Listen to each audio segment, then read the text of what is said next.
আসসালামু আলাইকুম। সাদের মা বলছি, সবাই কেমন আছেন? ভালো আছেন? আমরা ভালো আছি। বেশ বৃষ্টি হচ্ছে।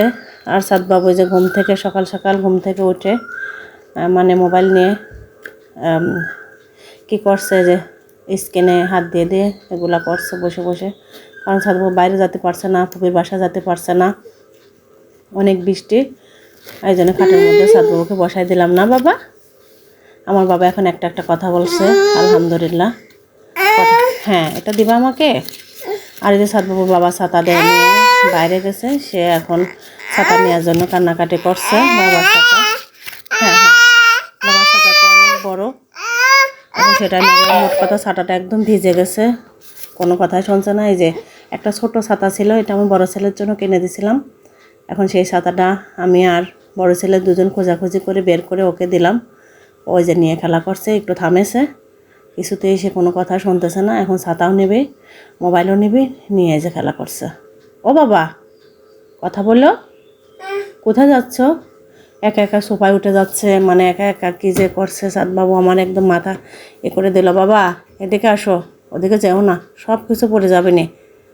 ও বাবা, সাদবাবুর জন্য আমি এখন খিচুড়ি রান্না করব, সব কিছু রেডি করে নিয়েছি। সাদবাবু খিচুড়ি খাওয়াবো।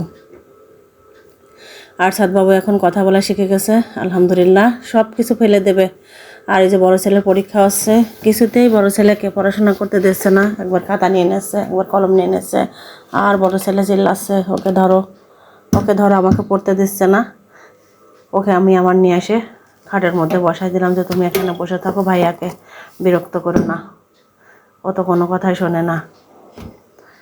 এই যে ভাইয়ার পাশে খাটের মধ্যে বসে আছে, আর ভাইয়া পড়াশোনা করছে।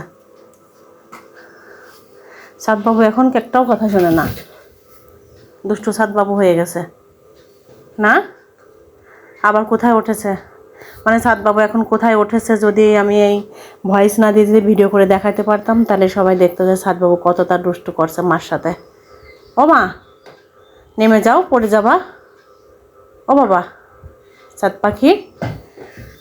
মানে সাদবাবু তো প্রিম্যাচুর বেবি ছিল, আমি কখনো ভাবিনি সাদবাবু এত তাড়াতাড়ি হাঁটবে, মানে কথা বলবে। আমার সাদবাবু খুবই ওজন কম ছিল। ওই যে কী করছে। ও বাবা, সবটা ফেলে দিও না বাবা, তুমি তুমি একটাও কথা শোনো না। সাদবাবু একদম পচা হয়ে গেছো। আন্টিটা তোমাকে পচা বলবে না। সবাই সাদবাবুর ভিডিওটা দেখবেন, পাশে থাকবেন। আজকে ভিডিওটা পর্যন্তই। আল্লাহ হাফেজ।